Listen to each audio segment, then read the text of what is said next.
గౌరవనీయులైనటువంటి సభాధ్యక్షులు, తెలుగుదేశం పార్టీ జాతీయ అధ్యక్షులు నారా చంద్రబాబు నాయుడు గారికి, యువ నాయకులు నారా లోకేష్ గారికి, తెలుగు ప్రజల రాజకీయ పర్వదినమైనటువంటి మహానాడును వీక్షిస్తున్నటువంటి తెలుగుదేశం పార్టీ కుటుంబ సభ్యులకు, పత్రికా విలేకరులకు, మీడియా సోదరులకు నమస్కారాలు. ఈ మహానాడు వేదికపై 44 సంవత్సరాల తెలుగుదేశ ప్రస్థానంపై మాట్లాడే అవకాశం ఇచ్చిన జాతీయ అధ్యక్షుల వారికి ధన్యవాదాలు తెలియజేస్తున్నాను. రామన్న రూపుదిద్దిన పార్టీని, చంద్రన్న తీర్చిదిద్దిన పార్టీని నారా లోకేష్ గారు తుదిమెరుగులు దిద్దుతున్నాడని ఈ సందర్భంగా మీ అందరికీ కూడా గుర్తు చేస్తున్నాను. ఈ మహనీయుడు పెట్టినటువంటి ఈ తెలుగుదేశం ప్రస్థానంలో మనమందరం మమేకమయ్యాం. 44 సంవత్సరాలుగా తెలుగు జాతి కీర్తిని జాతీయ అంతర్జాతీయ వేదికలపై రెపరెపలాడించినటువంటి చరిత్ర మనది అని సందర్భంగా గుర్తు చేస్తున్నా. సోదరులారా, స్వర్గీయ నందమూరి తారక రామారావు గురించి మాట్లాడాలంటే, అతని పలకాలంటే పదాలు ప్రవాహాలై సాగిపోతాయి, రాయాలంటే అక్షరాలు అశ్వాలై పరిగెడతాయి. జననం లేని మరణం అతనిది, మరణించి జననం హృదయాల్లో జీవిస్తున్నటువంటి మహానాయకుడు ఎన్టీఆర్ గారు. అందుకనే ఒక తరానికి స్ఫూర్తిగా నిలిచాడు, ఒక తరానికి మార్గదర్శకుడు అయ్యాడు. అతడే ఒక ప్రేరణ, అతడే ఒక స్ఫూర్తి, అతడే ఒక చైతన్యం, అతడే ఒక దిక్సూచి, అతడే ఒక మార్గదర్శి.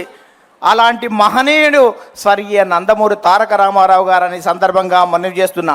నటుడిగా, నాయకునిగా, సామాజికవేత్తగా, సాంఘిక సంక్షేమ ప్రదాతగా చరిత్రలో సుస్థిరం సాధించినటువంటి స్వర్గీయ నందమూరి తారక రామారావు గారు విలాసవంతమైనటువంటి సినీ జీవితం ఉన్నప్పటికీ ఇవాళ నటనలో అఖిలాంధ్ర ప్రజాగం నీరాజనాలు అందుకుంటున్న వేళ, తెలుగువాడిలో ఆత్మగౌరవం అడుగంటిపోతున్నటువంటి వేళ, ఢిల్లీ పురవీధుల్లో దిగజారుతున్న తెలుగువాడి ఆత్మగౌరవాన్ని పరిరక్షించాలని, 2000 సంవత్సరాల చరిత్ర కలిగినటువంటి తెలుగు జాతికి గుర్తింపు దక్కాలని, గాఢాంధకారంలో ఉన్నటువంటి తెలుగు జాతికి వెలుగులు ప్రసాదించాలని, గడీలలో ఉన్నటువంటి రాజకీయాన్ని గరీబోళ్ళ ముందు ఉంచాలని, అధికార పార్టీ అంతులేని అరాచకాలకు అడ్డుకట్ట వేయాలని ఇవాళ తెలుగుదేశం పార్టీని స్థాపించినటువంటి చరిత్ర స్వర్గీయ నందమూరి తారక రామారావు గారిదని సందర్భంగా మనవి చేస్తున్నా. అందుకనే ప్రారంభించినప్పుడు చెట్టు మీద కూర్చున్నటువంటి పక్షి కొమ్మ బలాన్ని నమ్ముకోదు, తన రెక్కల బలాన్ని నమ్ముకుంటుంది. తెలుగుదేశం పార్టీ కార్యకర్తల బలగాన్ని నమ్ముకుంటుంది. కాబట్టి స్వర్గీయ నందమూరి తారక రామారావు గారు ఆ రోజే కార్యకర్తలను తయారు చేసినటువంటి చరిత్ర ఉంది. కార్యకర్తలకు అధ్యయనం, శిక్షణ, క్రమశిక్షణ, సేవాభావం, సేవనిరతి రాజకీయాలలో తీసుకొచ్చినటువంటి చరిత్ర స్వర్గీయ నందమూరి తారక రామారావు గారిది. అందుకనే కార్యకర్తలనే నాయకులుగా తయారు చేసినటువంటి చరిత్ర స్వర్గీయ నందమూరి తారక రామారావు. అందుకనే దొరలు, భూస్వాములు, ఆసాములు, జమీందారులు, జాగీర్దారులు, దేశ్ముఖులు, దేశపాండేలకు వ్యతిరేకంగా కార్యకర్తలనే నాయకులుగా తయారు చేసిన చరిత్ర ఈ తెలుగుదేశం పార్టీదని సందర్భంగా మనవి చేస్తున్నా. ఈ 44 సంవత్సరాల తెలుగుదేశ ప్రస్థానంలో గ్రామాలకు మౌలిక సౌకర్యాలు ఇచ్చాం, ప్రజలకు సంక్షేమ ఫలాలు అందించాం, ప్రజలకు రాజకీయ చైతన్యం ఇచ్చాం, బలహీన వర్గాలకు రాజకీయ జీవితం ఇచ్చాం, సామాజిక మార్పులకు శ్రీకారం చుట్టాం, ఆర్థిక అభివృద్ధికి అందలం వేశాం, నిమ్న జాతుల ఉద్ధరణ కోసం, బడుగు జన ఉద్ధరణ కోసం బాటలు వేశాం, దేశ రాజకీయాలనే సమూలంగా మార్చివేసినాం, రాష్ట్ర రాజకీయాలని, దేశ రాజకీయాలను ప్రపంచవ్యాప్తంగా మార్చివేసినాం. ఇవాళ ప్రధానమంత్రుల, రాష్ట్రపతి ఎన్నికల్లో ప్రధానమైనటువంటి భూమికను పోషించాం. అందుకనే తెలుగుదేశం పార్టీ ప్రపంచవ్యాప్తంగా అనేక దేశాల్లో జెండా ఎత్తి తెలుగువాడి ఆత్మగౌరవాన్ని పాటించినటువంటి చరిత్ర మనది అని సందర్భంగా గుర్తు చేస్తున్నా. అందుకనే స్వర్గీయ నందమూరి తారక రామారావు గారు 2 రూపాయల కిలో బియ్యం, జనతా వస్త్రాలు ఇచ్చాడు, మహిళలకు ఆస్తిలో హక్కు ఇచ్చాడు, రైతులకు రాయితీలు ఇచ్చాడు, మధ్యాహ్న భోజన పథకం పెట్టాడు, మండల వ్యవస్థను ఏర్పాటు చేశాడు. ఇన్ని రకాల కార్యక్రమాలు ఏర్పాటు చేసి ఈ దేశానికి సంక్షేమాన్ని పరిచయం చేస్తే ఆ తర్వాత వచ్చినటువంటి నారా చంద్రబాబు నాయుడు గారు విద్యార్థిగా, విద్యార్థి నాయకునిగా, గోల్డ్ మెడలిస్ట్గా, ఎకానమిస్ట్గా, ఎమ్మెల్యేగా, మంత్రిగా, ముఖ్యమంత్రిగా, ప్రతిపక్ష నేతగా, ఎన్డీఏ కన్వీనర్గా సుదీర్ఘ రాజకీయ అనుభవం ఉన్న చంద్రబాబు నాయుడు గారు అనేక సంస్కరణలు, జన్మభూమి, ప్రజల వద్ద పాలన, ఆకస్మిక తనిఖీలు, ఫ్లైఓవర్లు, ముందడుగు, చైతన్యం, ఆదరణ, దీపం, రోషిని వంటి పథకాలు పెట్టి అనేక సంస్కరణలకు శ్రీకారం చుట్టినటువంటి చరిత్ర నారా చంద్రబాబు నాయుడు గారిది.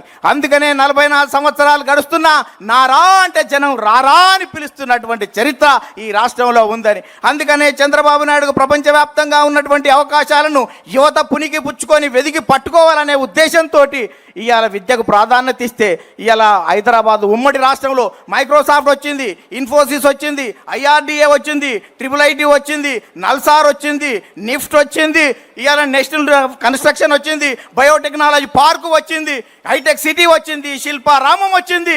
ఇవాళ భారతదేశంలో ప్రపంచంలో తెలుగువాడి ఖ్యాతిని నలుదికల విస్తరించినటువంటి చరిత్ర ఇవాళ చంద్రబాబు నాయుడు గారు దాన్ని ఈ సందర్భంగా గుర్తు చేస్తున్నాను. అందుకనే ఈ రాష్ట్రం విడిపోయిన తర్వాత కూడా ఇక్కడికి మనం ఐటీ గురించి ఆలోచిస్తే సార్ AI గురించి, క్వాంటం గురించి, ఇవాళ డేటా సెంటర్ల గురించి మనకంటే ముందు ఆలోచిస్తున్నటువంటి మీ నాయకత్వంలో ఈ రాష్ట్రం సుభిక్షంగా ఉంటుంది.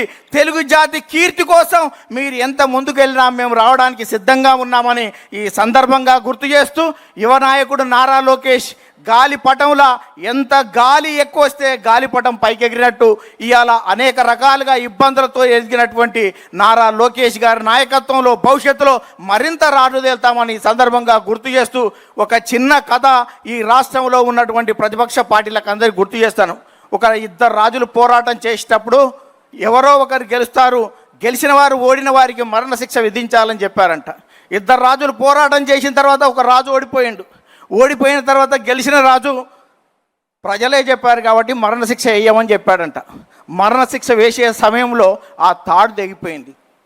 తాడు తెగిపోతే మళ్ళా అతను ఉరిదీసేవాడు రాజుకాడికి వచ్చి, రాజా ఉరిదీసే సమయంలో తాడు తెగిపోయిందంటే వాని పాపాన వాడు పోతాడు, వానికి క్షమించురా అన్నాడంట. క్షమించురా అని చెప్తే మళ్ళీ అక్కడికి వెళ్ళాడంట. వెళ్ళి మీ రాజు ఏమన్నాడు అన్నాడంట. ఏమన్నాడు అంటే మా రాజు నిన్ను ఉరిదీయొద్దంటాడు అనుకున్నావు కదా అన్నాడంట.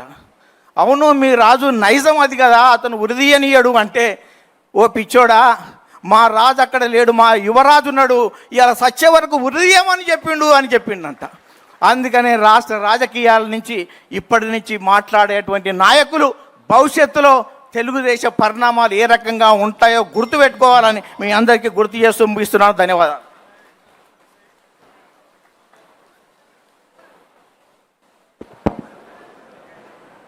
మాటల మాంత్రికుడు నన్నూరు నర్సిరెడ్డి గారు మరొక్కసారి తెలుగుదేశం పార్టీ కుటుంబ సభ్యులందరినీ కూడా చైతన్యపరిచే విధంగా అద్భుత ప్రసంగం చేసినందుకు వేదిక ద్వారా హృదయపూర్వకమైనటువంటి అభినందనలు తెలియజేసుకుంటూ ఈ యొక్క తీర్మానాన్ని బలపరచడానికి క్షేత్రస్థాయిలో తెలుగుదేశం పార్టీ కోసం అహర్నిశలు కృషి చేస్తున్నటువంటి ఒక కార్యకర్త అనే బిరుదు ఆయనకు ఉండడం వల్లే అనేక చిత్రహింసలు గత ప్రభుత్వంలో పడినప్పటికీ కూడా ఎత్తిన జెండాని ఎక్కడ కూడా వదలకుండా ముందుకు నడుస్తున్నటువంటి నిరంజన్ గారిని మాట్లాడవలసిందిగా కోరుతున్నాం.